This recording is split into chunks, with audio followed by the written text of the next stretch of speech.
Welcome to the Golden Horseshoe Real Estate Podcast. I'm your host, Koukun Unosawa, mortgage broker with Synergy Mortgage Group. In this podcast, we chat with real estate professionals who share their local market insights, future outlooks, proven strategies, and practical tips, all right here in Ontario's Golden Horseshoe.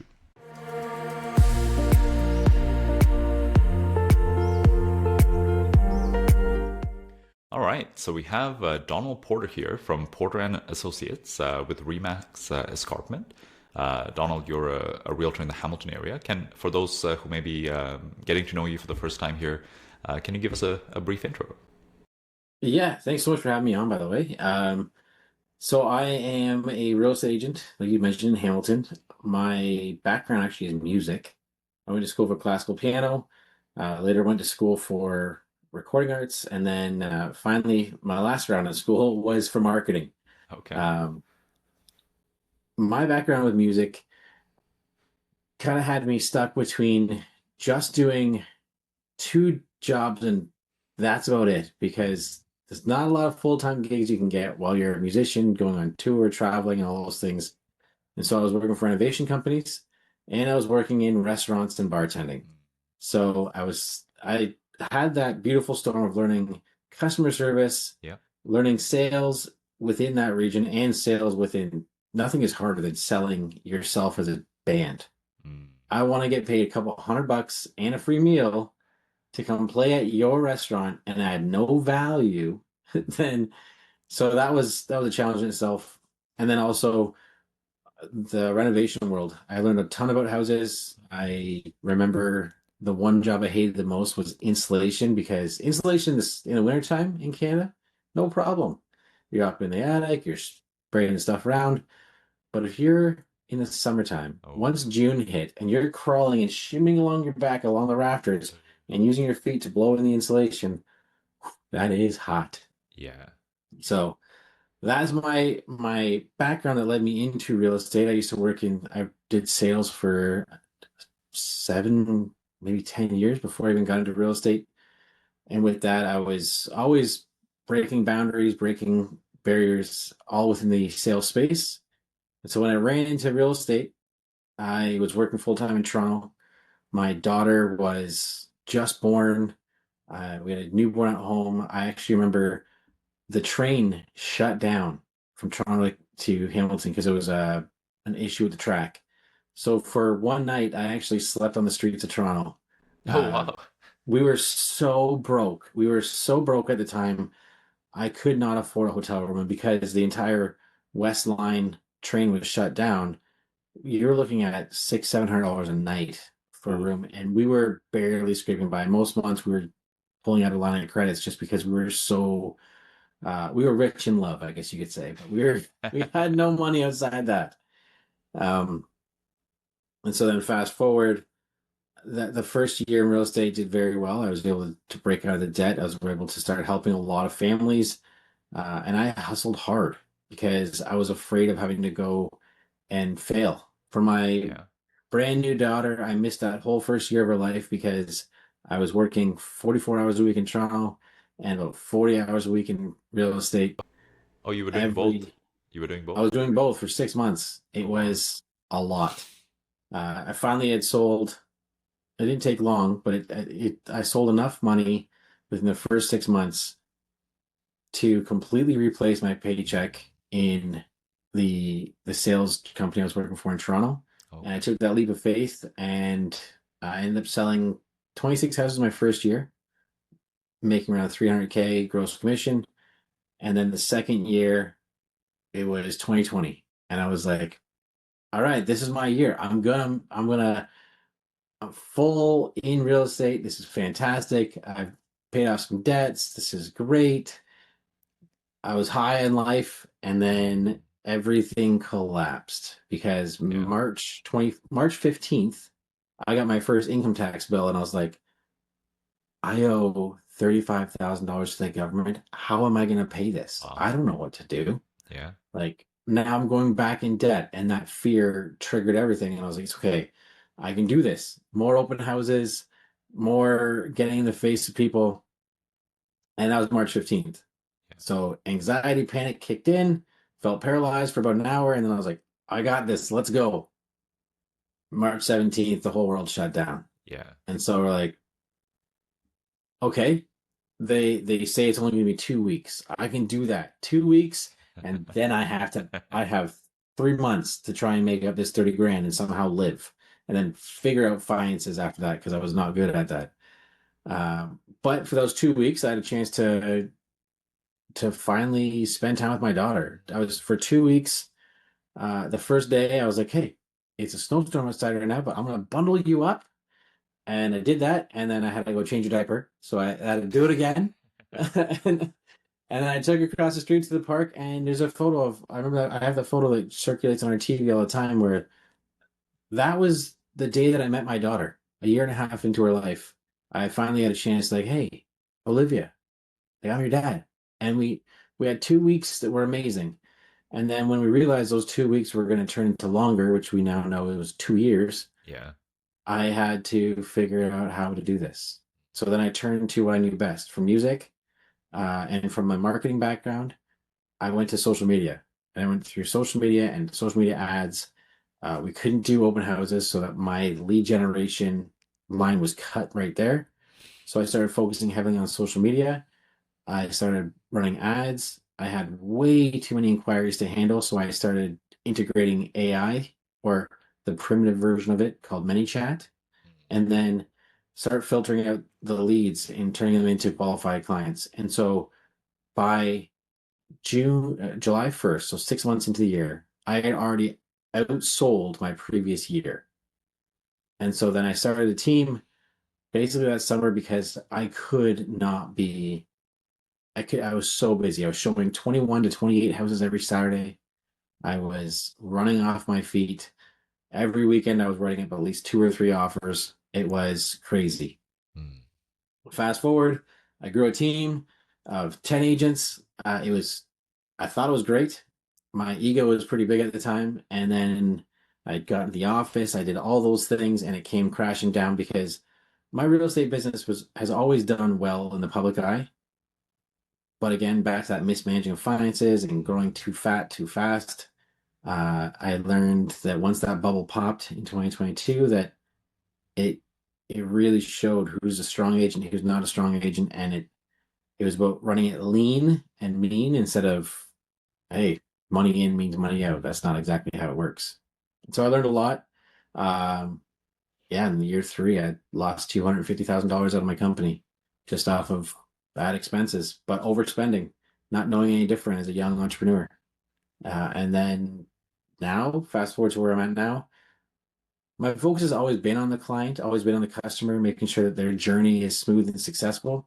So now, if I was selling your house, I would just punch in the information I need, and then it automatically gets automated to my team. So I only have two agents that are with me, so it's just three licensed agents, but I've got seven admins. I got six virtual assistants, and my wife who runs all the operations now.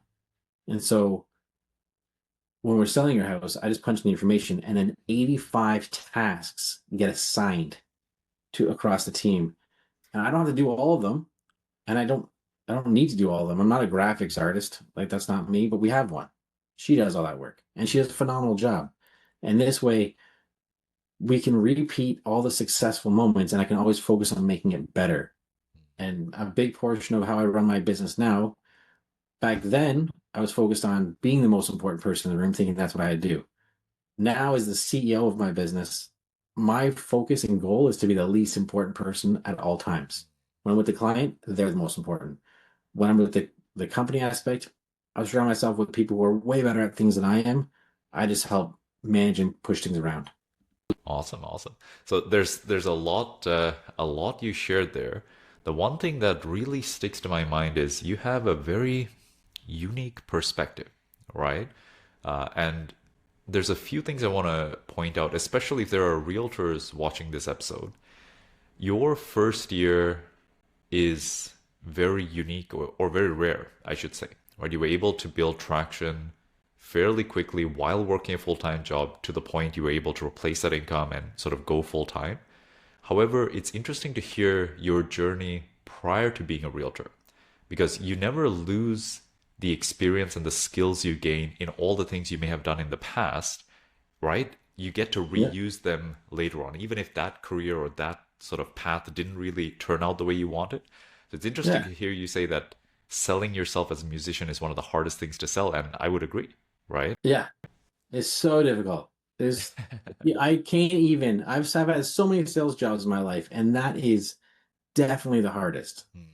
There's a lot of musicians out there fighting for that same half hour or hour long time Yeah. slot and to break through that. And when I was in the height of it, we're doing 100 shows a year. Oh wow. There's not even that many weekends in a year. Yeah. So we were playing Yeah. 100 shows in a year. It was exhausting.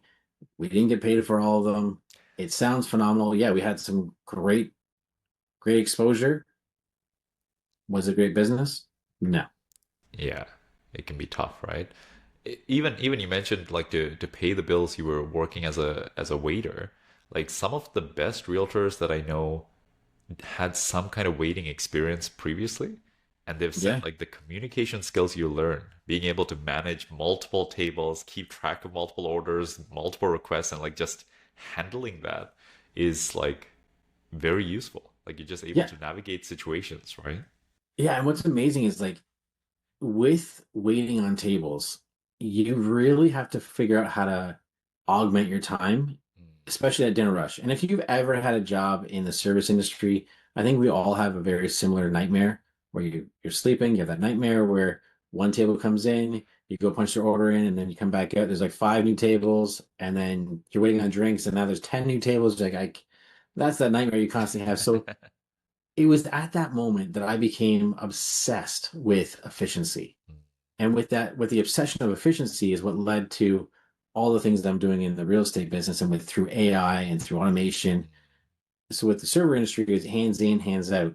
I knew that as a server, my tips would be better if I talked to somebody at least 11 times. But Interesting. I don't have to have a full conversation. I just need to make 11 touch points. So I would go, and as I was clearing off one table, all the tables on my way back to the back of house, you would call it, or to the kitchen to drop all the dirty dishes off, I would stop with a tray full of dirty dishes. Yes, this would add an extra 2 minutes maybe to my time, but that's one more touch point all the way back. Hey, can I get you anything right now? You see a dirty dish, you grab that dirty dish and add it to your stack already, increasing your efficiency, Huh. but you're doing more touch points. So it became 100% about how can I augment the customer journey at the table Yeah. while still carrying out all my other tasks. To fast forward in real estate, how can I give the client the best journey and guide them through this process and then automate, delegate, or eliminate everything that I don't have to do? So I don't have to clean a table again. But I 100%. will. Like if I gotta clean a table before for a shoot of a house, then that's fine. I will. But yeah, it's 100%. about automate, delegate, and eliminate as much as you can. Well, it even it aligns with a principle that we have in our business, which is we want to have systems, we want to have processes, but above all else, we want to focus on the client experience first. So Yeah, focus on that experience first, and then build the systems, build the processes to serve the client experience, not necessarily to serve a GCI goal or a volume goal. That is important, that will come. But like you mentioned, like knowing that 11 touch points left the client with a good enough experience, and the tips were the result of the client having a good experience, right? And to know how yeah, to weave that into your process. Yeah, I find that very interesting. 11 touch yeah. points. 11 times, and that's just for serving. Yeah. Obviously, you don't want to, they don't want you to sit down with them, Yeah. but they want to know that you're always there and ready, which is the same as real estate. Yeah. It translates so perfectly. Awesome. Awesome. So yeah, you mentioned so a couple of things I want to dive in that you mentioned because people think if you can make 300 grand, top 1% income probably in Canada at that point, like life is good. But I know from 2019, realtors weren't allowed to incorporate in 2019. So this is Yeah. all personal income. So when you mentioned the tax bill, I can really see how those two things fit together, right? Yeah, and actually my second tax bill from the government was $180,000. Oof. What were So you prepared for luckily, it this that time? yes, Okay. yes, luckily I had put money aside every single time. Mm. So every time I got a new paycheck, 30% went to marketing, 25% went to the government. So I did have to still pull more than I expected to pull Yeah. out, but I did have a nice big. I remember seeing that bank account, I'm like, oh yeah, I feel rich. And it's like tax came, I'm like, here you go. This sucks. But but then now, yes, you're right. We were able to incorporate, and then as much as in 2021, it might look out on paper that, oh wow, $1.7 million in commission. That's too much money for a real estate agent, as a lot of people say. Okay, but at the same time, let's say a good portion of that went to the 10 agents on the team. Let's dive into even further. I was spending $77,000 a month on expenses. Oh, wow. So even though in 2022 I had $1.7 million in commission, my actual net was probably like, actually, I think it was negative that year Oh, wow. because of way too many expenses and not doing it properly. I actually made more money by making less money, not because of taxes, because as you would know through corporations, you don't get taxed the same way as you do as an Yeah. individual, but because I was able by 2023, when my wife took over as the operations manager, things started changing. We started shedding all the extra expenses. We started bringing things in-house instead of hiring all these different agencies and these different companies. We started hiring professionals in other countries, virtual assistants, Yeah. and paying them well. We're not hiring them because they're cheap. We're investing in their life. So we would pay them a very good salary where I remember one girl individual, she was with us for a number of years. She was making enough money from us at 30 hours a week to support her disabled brother, her other brother, her grandparents, and then save enough money to go to school in Canada and fulfill her dream of eventually breaking out of the Philippines, Oh, wow. which was her goal. And so she did it. She's in Canada, as far as I know. She's obviously, when she came to Canada, she's like, I'm gonna get another job because it's like even minimum wage is more money than the Philippines. Sure. But the lifestyle we were able to give her in the Philippines Yeah. was phenomenal. And now we still have other amazing virtual assistants that like Donna and Marfer. I couldn't run my business without them. They are such key parts, and we really do invest in and love on them just from a distance, I guess you could say. Yeah. No, 100%. 100%. Yeah, I think well, let me ask you this. From everything you've learned in terms of the challenges you've had with finances, right? What what do you do now in terms of financial management and tracking? And if someone were like if you were to speak to the Donald getting started in the industry, right? Before he had all the experiences that you have now, but sort of still the guy with that potential on the financial management aspect, what would you have told him? It's like at least do these one or two things to make sure you're in a good spot. I would say is done for you models are a scam. You have Huh. to do it yourself. Anytime we paid major amounts of money for someone to do it for us, it wouldn't work the same way. And this is not necessarily encouraging sellers like, hey, okay, fine, I'm gonna go sell my own house. No, you still work with professionals, but the a scenario might be last year when we were launching our coaching company, we invested $25,000 into a company to run ads for us. In 3 months, two or 3 months, we pulled the plug on that. We made zero money, so we lost $25,000. And it took me a month of learning it and learning the algorithms and learning all the stuff to like focus in on it. That was 1 month of learning, and then I already like, well, I can't even say double because it went from zero to like 18 in the following 2 months Mm. that of things that I did myself. So Yeah. I'd say that number one thing is definitely invest in the right scenarios, invest in yourself before chasing that dream. Because that if it seems too easy, it probably is.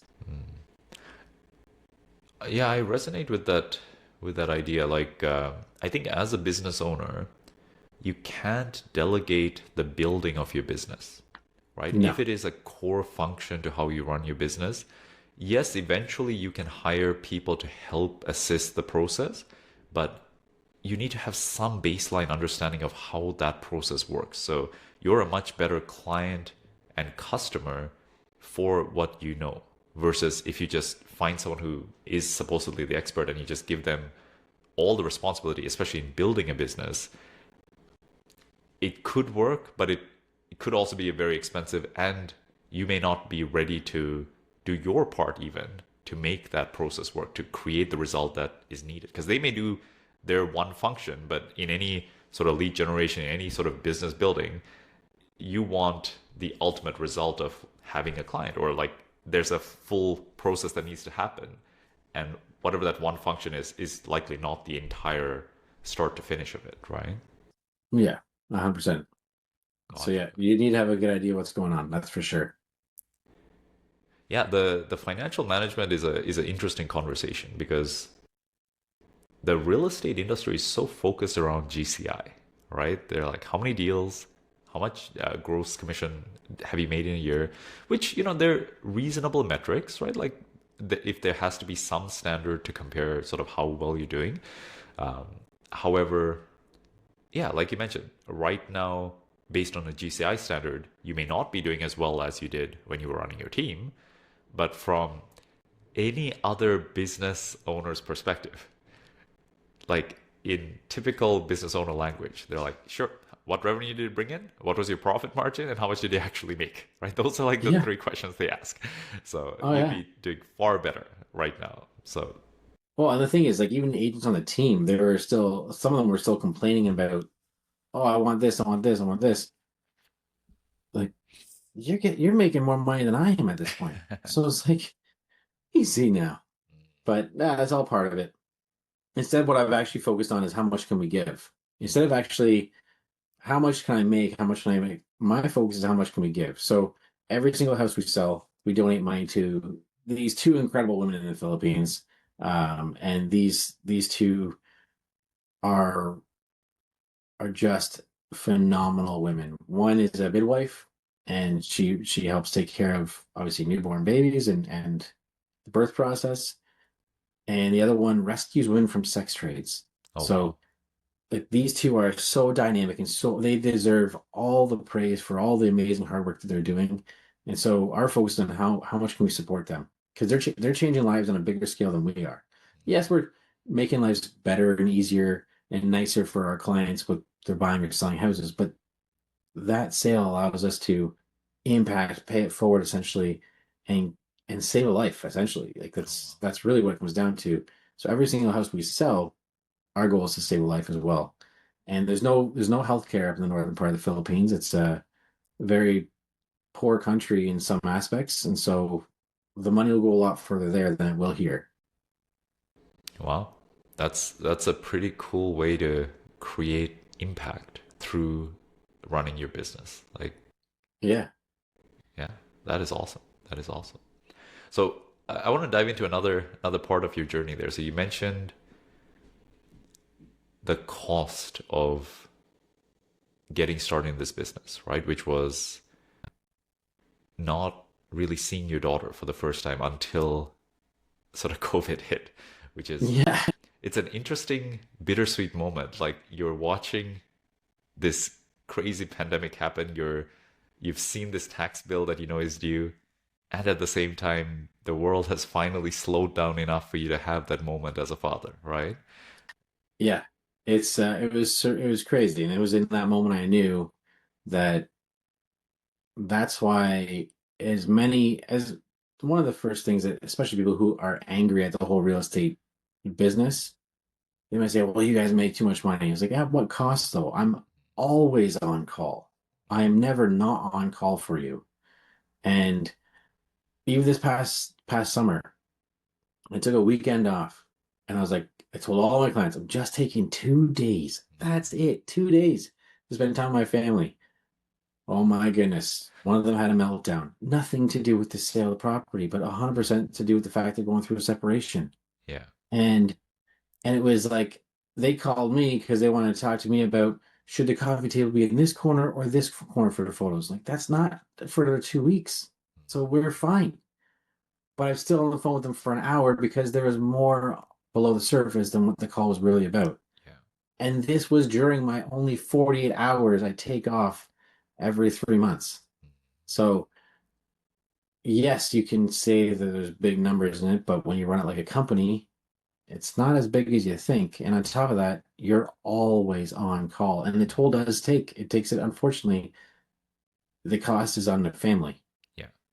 Yeah, 100%. It's interesting. There's a few realtors I've talked to, and it's not everyone, but who've done very well in the realtor business and have said they will not allow their children to get into the realtor business. Like they do not want their children to go through what they went through in some shape or form. And now there's other families that create multi-generational realtor teams and all of that. So there's different ways to go about it, but I find I find that's very interesting because similar to what you mentioned there, one of the things that I've thought about often is clients are a home buyer or a home seller is at their peak emotional state. For them, Yeah. it is their biggest transaction. It only happens once a decade or multiple years, right? And as a realtor, you're constantly interacting with clients at their peak emotional state. As soon as one finishes, the next one starts, right? Yeah, and so there's a lot of overlaps. Like this past weekend, I sold two houses and helped a buyer find a house. So you're juggling all these things at the same time. And you mentioned the easiest part of the business, just the average buyer and seller, which is phenomenal.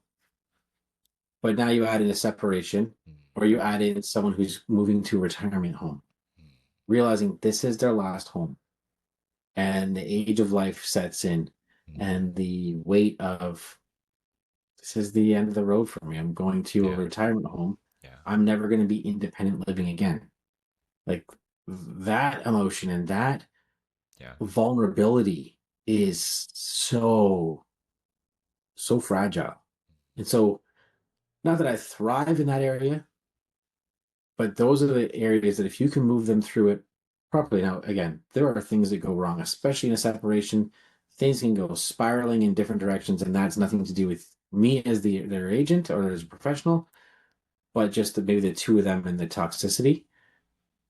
But getting them to that next chapter where they are in separate homes, they are set up, especially if there's kids involved, that is super rewarding.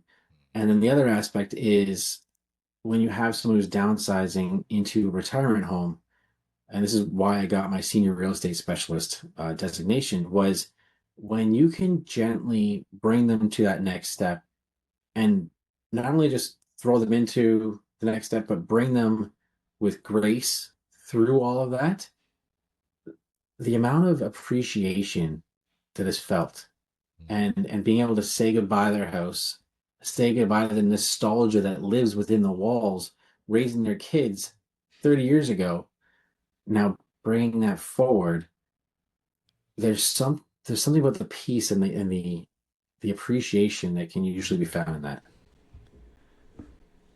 yeah, yeah. They're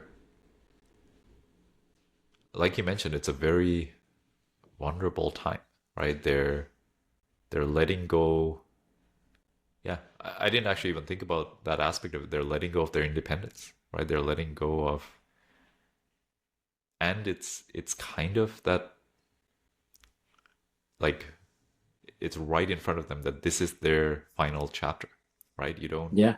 usually move out of a And retirement home, right? and I've got some really bad stories too. Like I've got because I'm in all these scenarios, I see the good, the bad, and the ugly. And what I find with the ugly is I repurpose that information, a really bad time, and bring it forward to avoid somebody else from being in that ugly scenario.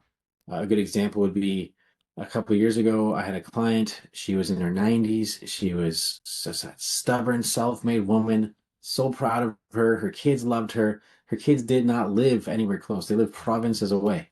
I see. So when they came back to visit, they go, "Oh my goodness, mom is a lot further along in her abilities than we thought she was." And I met with her. She's an amazing woman. She's like a pillar in her family, but she did a lot of it herself. Yeah. She lost her husband decades before, and unfortunately, while going into the freezer, the upper portion of the freezer, the suction held on as she was shaking her hands, and it hit her in the head, knocked her backwards. And they say if you hang around the retirement places long enough, you're either one fall or one step away from avoiding retirement homes going into long-term care. And that fall not only put her into the hospital, but it put her on the wait list for long-term care. She could no longer go to retirement homes, but she Oh, got an infection from that fall, and unfortunately, she passed in the next 2 weeks. oh, So it went from a power of sale or an independent sale from a very monarch in a family to an estate sale, which is so tragic and something that I do everything I can when I'm in those scenarios to help avoid so I never am part of that again. Again, obviously, nothing there was my fault. It's nothing that I could do. yeah. But if I can take that story and bring it forward so that way it doesn't happen again, that's what my goal is. Yeah. Yeah. Yeah, I think it's so easy to look at real estate in terms of numbers, right? But I think the value that realtors bring to the equation is so much on the personal side because Yeah. I've seen it so often where cognitive bias is so real. Like it is hard to make objectively good decisions when we are so emotionally attached to it versus Yeah. having a third party just giving us like it doesn't even have to be amazing advice. It's like if you can just have a third party look at your situation and just give you the obvious, hey, this is what you should do, that alone brings so much to the table. And then if you work with someone who actually knows what they're doing and can add value beyond what you already know, obviously that makes it even better, right? Yeah, and actually, it's funny you're talking about the bias. Like, there's a really interesting study. I believe it was MIT. I could be wrong on the college that did it, but they did a study where they brought everyone in. They did hundreds of people, and this is the study they found. It's actually super fascinating. They brought all the research group in, and they said, "Hey, we want to get a baseline of your knowledge of the market, like consumer market. So I just want you to." They put out 10 items. I just want you to price all 10 items, and there were things like pens, cups, water bottles, like nothing more than $5. They put them all out there. These, and I want you to price it. Then they did a whole day of research activities to make them think that was what they were there for. And at the end of their day, or I think it was like 3 hours, and they did all the events that they thought was the actual research study. They had all the papers of all the stuff that they'd filled out on a table, which they'd already scanned and copied, Okay. but they had them sitting on the table right where they had left those papers, and they had an actor pretend to spill water, or I think maybe it was coffee, all over the papers in front of the entire class of people who had just done that research study. And then what they said, you know what? We are so sorry. We're going to have to ask you guys to do it again because the documents are wrecked. So can you do it again? And as a token of our appreciation, these are yours. These are a gift to you. They're gifted to you. They're yours. Can you please just write down what the price is? I think I can't remember the actual average number, but it was something like 27 cents more. The Okay. average bill for that entire thing was 27 cents more per item. Okay. So if they had said $1 for a water bottle, it was now $1.25 just because it was theirs. Oh, interesting. So it's interesting as a homeowner when you're Yeah. selling something, you're like, Yeah. the value is this. Yeah. That's not, you see that. Because what happens when you look into that living room, what do you see? You see your daughter going from 3 to 5 to 7. When you look on that couch, what do you see? Well, that's where I used to always sit, and my spouse sat in that Yeah. corner. Like those are things that you have value on, and the price is based on value, but the buyer doesn't have that value yet. Yeah. So, That is very interesting. And I 100% agree, right? We value our possessions for more because they're simply ours. I remember the first car that I got was a 1995 Camry. I bought it for like $1,000. It was rusted. It was like this rundown car that was so reliable until until it finally died on me. The value of that car to me was over $1,000. I love that thing, right? yeah, But to anyone else, it's a beater car. So it's just it's like yeah, and you drive for a bit of time, and then that car owes you nothing. mm, But yeah, yeah, no, Yeah, cognitive bias is so interesting. And I guess what have you found? Like from the clients you worked with, was there any sort of the clients of yours who had the self-awareness to know that they have this cognitive bias and to rely on your expertise and to be willing to receive your advice versus those that basically were kind of stuck in their ways and they believe what they believe and they were not open to that conversation. Like, are there any is there any similarities between the people who were willing to accept the advice versus those who weren't? Oh my goodness, it's yeah, I can tell you I have again, if you are doing enough real estate, you're not going to sell every house. And that's the truth. Like I don't sell every single house we list. I sell probably 98%, 99% of them, but there are the few that don't sell. And I have one, for an example, where we're listed close to $1 million. I suggested the price was a bit lower than what they wanted to go in at. My focus was about 900. They were at 1 million. No, this is definitely $1 million home. Well, over the course of 9 months, that price kept shrinking because this happened in 2022 into 2023, Yeah. where the prices started coming down, the bubble popped. Um, and so by the end of it, sitting around 750 is Oh where I wow. was like, this is where we're sitting around 750 now because we've been chasing the market down for Yeah. so long. We got an offer at 675. Now, there is no way we are not going less than 725. So I didn't sell that property. But 2 months later, they did sell it with a different agent for 550. No. What? So it's like I don't sell every property, but that house did sell, and that sold for less than what I had in hand for them that they turned away.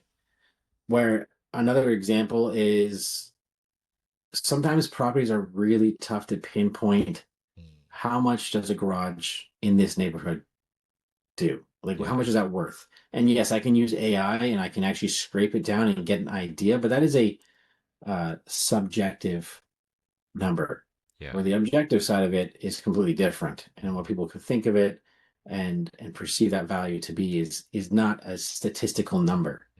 So we put the price out, we put a pricing plan in place, and this actually just happened. This was one of the sales that just happened this weekend. That client was so self-aware about everything that she kept reducing price at a proper time that we had planned out, and she moved that needle quickly, and as a result, she sold for only $15,000 less than the last asking price, which now looking at other things and other data that has come available is still $15,000 more than what just happened. Wow. Right. So it's like we didn't have that data at a time that one sold for $15,000 less than what she had because we went conditional. 2 days later, that sale price got released, and we're like, oof, we're doing good. And another scenario is one that we have this weekend. It was an estate sale.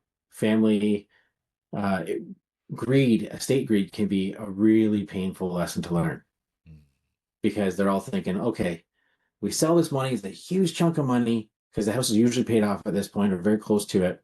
Oh, welcome to an AI camera. Uh, so it's all paid off. And so what happens is they're thinking, that's enough money that I can pay my house off with. Oh, wait, I got three or four other siblings, so I got to split it. I'm getting 25% of that. Oh, we need to sell for the most amount of money so I can get the most amount of money to pay off my house. Well, this estate scenario, these brothers were just so brilliant. It's a condo. Now, it is still conditional, so I don't want to give it away too much, but the previous sale sold for almost $200,000 less than the asking price. Okay. We put it up $50,000 higher than what that last sale was. That last sale was way more renovated than ours was, and because we priced it properly and they listened to the reasoning behind things, we now have an over asking offer in hand in a Oh matter of wow. days. Oh wow. So we overpriced it based off of the analysis of what's sold, but we underpriced it significantly from what else is available. Mm. So, and that's where that scenario alone has led me to the state of the market that we're in now. So, if you look at beginning of 2026 in the market we're in right now, it's like ice fishing. This whole market's like ice fishing. You have 1/3 of the market. That's that top layer of frozen ice that you're standing on. And welcome there. Yeah. So that's the top layer, and that's just frozen. Those frozen sale prices where you look around and say, 800,000. Really? I think, and so a lot of the people will call me like, that one's listed for 800,000. So my house is gonna be worth that. No, no, no. That's the frozen water right here. That is frozen in place because they refuse to accept that the price has dropped. And so they're gonna stay frozen. They're not moving. They're staying there. They're gonna get walked all over. Meanwhile, the rest of the world is happening below them at the new price point. And there's life under there. There's fish swimming. You're not catching a fish in a frozen block of ice. You're digging past that to get to Yeah. where the waters are actually moving and where the fish are still living and they're still eating. So you can catch that fish. And that is below that chunk. So in this great scenario, we have houses that are $300,000 more than what we put our price at, but yet we were $50,000 more than last sold. Mm. The ones that are $300,000 more, they're going to stay for sale for as long as it takes for that ice to thaw, if it ever thaws. Yeah. My clients had a chance to move on, catch that fish real quick, because they decided to put the market price where the market really is, where the waters are still moving.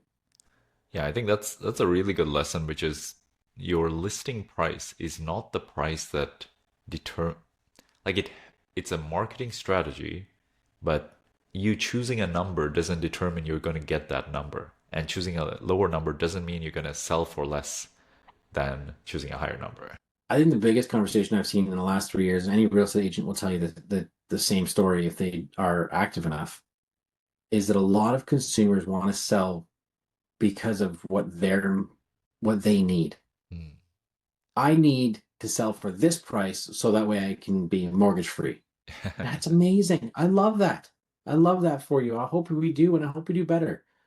But if that number is up here, we're coming here. So you might have to take a Yeah, $50,000 mortgage, yeah, unfortunately. yeah, But that's the way the market moved. And the funny thing is they think their house price is still up here, but the house they're looking at is so much lower in price. Well, market did move, so yours moved too. 100%, 100%. I want to go into some of the questions we had prepared here shortly. One of the things, and it's interesting, I didn't know you had a construction background because this makes a lot more sense now. You do something interesting when you work with buyers, when you actually go through homes that they're viewing. Can you Yeah. share a little bit more about that process? Yeah, so I educate them. I teach them all about the parts of the house. And when they're walking through a house, I want them to focus on what's it going to be like living there. I'm not living there. I'll never live there, I hope. And so, unless I'm shaking my wife shopping, then maybe they will. But uh, they're living there. So I want them to focus on, can you see yourself in this house? Does the layout work for you? Would you be happy in this life? Meanwhile, I'm looking at the extra decks, which is that little piece of metal or vinyl around the window, looking to see if how the seal is, looking to see the age of it, teaching them what an extra deck is, looking at the roof, because the number one thing people will ask is, how old's the roof? That's the dumbest question you can ask. That if someone asks me how old is a roof, you've just told me you don't know anything about roofs. Because even if you look at shingles, between three tab and architect shingles, you got to look at the pitch. You got to look at what's the material, how quality is that shingle. They're not all the same. So I would rather a 10-year-old architect shingle than a brand new three tab shingle, because it's not about how new it is, but it's how much life is left on that shingle. Um, But yeah, I bring in tools. I have infrared camera. So if we see a water stain in the ceiling and the bathroom's right above it, let's see if it's still active. not that I'm not a home inspector, and I always tell clients I am not. But by infrared up there, and we see it's a solid yellow or red or whatever color the heat map shows it to be. Then we go upstairs and we turn the cold water on the bathtub, we plug it so we can get a good rush of water, and then we drain it and we let the cold water run for 30 seconds. We're not trying to waste a water bill. We'll go down and scan it. Oh, it's starting to show darker lines. Mm. The line is okay because that's the water flow coming out. But if it starts to like bleed Yeah. out, Yeah. that's still an active leak. Um, Now again, I'm not doing that on every house just to show, hey, look at this cool magic trick. There No, it's, hey, has to be a John, you like reason. this? Yeah, I like this house. I want to put an offer in, but I'm a little worried about this. Well, let's just see. Yeah. And just because it didn't show up doesn't mean it doesn't exist. But if it did show up, we can say, look, Mm. like, come on, it's something's going on here. Let's get a professional to like take a deeper look. Yeah. Same with electrical. I'll teach them all about electrical between Lumex and Romex wiring and aluminum versus knob and tube. And knob and tube is great. Knob and tube is fantastic. It's just the hotline of your electrical cord. So when you take that little white Romex, the little rubbery stuff on there, it's got the black, the white, and the ground. That's just your hot wire, and Mhm. it's great. It did fantastic for a lot of things, but we now have more powerful equipment like refrigerators and hair dryers and toasters. So having that neutral helps balance out the load. And then, yeah, the ground is very important to have in place. So that's how the technology evolved. But then aluminum wiring could be way worse Mm. than just a knob and tube. Now, don't hear what I'm not saying. Yes, if you have a knob and tube, please replace it. Your insurance provider is not going to be happy. But knob and tube is not some massive scary thing. The house is still standing. It's been there for 100 years. It's still alive. It's not going to be like turn the light switch on and your house explodes. Mm. You do Yeah. run a risk, but Even yeah. even on the mortgage side, we've seen what I believe to be a little shift in sentiment because I've talked to some of the underwriters at my brokerage that have been around for a while, and they mentioned for the longest time there were many lenders that would just outright say, knob and tube wiring, we're not going to touch it. And recently we had an knob and tube file, and I ran it by a bunch of the lenders we work with. Pretty much all of them said, if you can get insurance on the property, we're happy to lend on the property. And it was as clear cut as that. And one of the lenders even said, if you can't get insurance, but you get a purchase plus improvements mortgage, and the scope of the work is to replace the wiring within like 180 days, we'll still lend Hmm. on it, replace it, and then get the insurance after the fact. So it's like, okay, this is interesting. It's people. There's not a lot of them out there, though. I will say, I think I think there's this. probably more than you expect. It was funny because so one of the things that I do, obviously, I got to make sure that the paint isn't overrunning the plate. Okay, But the last one that's usually done is the light that goes outside. It's a interesting. lot harder to replace. You have to go through the brick. Ah, So if you back that plate off and you look, you throw a little flashlight in there, you can look and see how many wires are touching that switch. Is it just one black one? And does that black one look like it's super old and covered in like a fabric instead of a plastic mm, or like a rubber? Uh, then that could be. I'm not a home inspector, but yeah. it looks like a duck. It smells like a duck. Quacks like a duck. Probably a duck. So Now, I've heard insurance companies can be a little bit more lenient if there's like a small percentage of the wiring. What have you seen? Is it the usual like yeah. So if 10% it's or less? yeah, and if it's usually lights because lights are to change an electrical receptor on the wall. They're on the bottom 2 feet of the Yeah, floor. Of right. Some of them are actually in the baseboards if it's old enough. yeah, So it's super easy to go up and in or fishing it straight up. yeah. It's a lot harder to do a light fixture because you have to go up and then all the way around, and you got these 3 to 4 inch holes all the way around. It's like Swiss Yeah. cheese, and so then you get the issues that way. The thing about a light fixture is though you're not constantly plugging in, plugging out, plugging in, Yeah. plugging out. So you're not rattling the wires too much. It's already fixed. It's a fixture. It stays in Yeah. place. You're just Exactly. turning on, off, on, off. So you're usually it's not usually a big problem. So that the scare is a lot less. But now if it's on a baseboard plug and you're plugging in, plugging out, constantly pushing, pulling, Yes. pushing, pulling, Yeah. you're playing around with it. If anything, light fixtures have become more and more efficient, taking less and less of a load compared to sort of the appliances, right? Yeah, yeah. So it's just a matter of just be educated. But yes, I do bring a little fanny pack in the summertime. In the wintertime, most of my stuff fits in my coat. I got a moisture meter. I got all those things.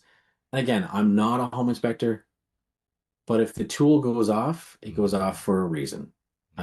It might be metal. So moisture meters don't go off because of water alone. It also could be metal because it just increases the frequency back into the unit. But if it looks like drywall, it looks like it's been wet in the past and it's going off like crazy, it might still be an active leak. Maybe. Again, have a professional look at it. But you're a lot more educated going into an offer than you Yeah. are.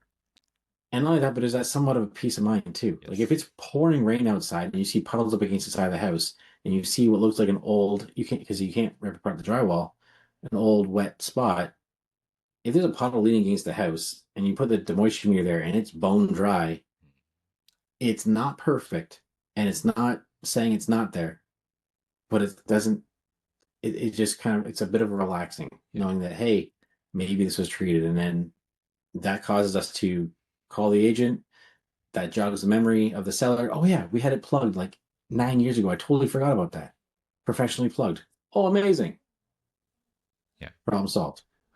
Yeah, I think as a buyer, you go through so many emotional ups and downs, right? You fall in love with the home, you're emotionally up, you do a home inspection, you find out all the little problems with the home. So the being able to help them be a little bit more neutral through the process, right? It's yes, let's get Yeah. excited, but keep in mind there's a few sort of warning spots that we're gonna be aware of, talk with the inspector about, have a couple of like you have the contractors, you have the people who can navigate it, but you can almost start to give them an idea of okay, just be aware this type of issue may cost this much. So you're helping them navigate what could be a roller coaster, right? And buying a house, unless you're downsizing, buying a house is always expensive and an Mm, adjustment on your budget for at least the first year. yeah. The last thing you want to do is buy a house that within the first year you have another huge ticket coming at you.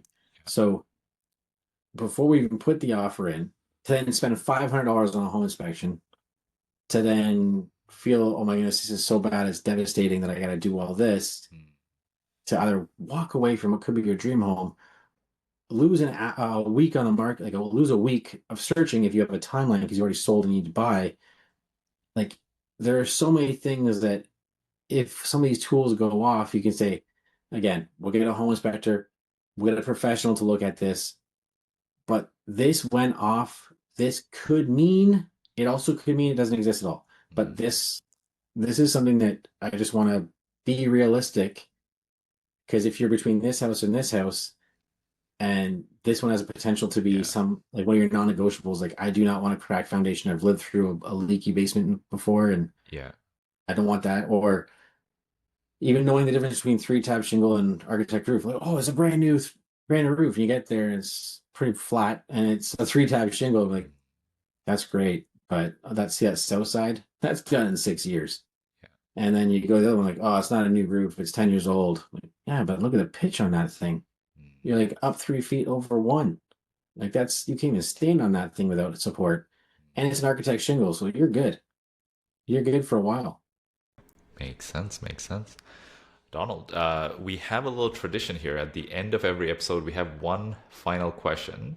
Now, we've discussed a lot about business, a lot about your journey, but this question is more on the personal side of things. So I like to frame it such that if there was someone who you cared about deeply that was listening to this, and maybe there was a Yeah. message you wanted to share that they wouldn't otherwise listen to. So I know your kids are still quite, you have a child, Yeah, I right? got a 7-year-old and 5-year-old. Okay. Yes. So they're still, I would say, at the age that they would love to listen to you. But say they become teenagers and they no longer want to listen to you as much. And there's a piece of advice that you would like to share.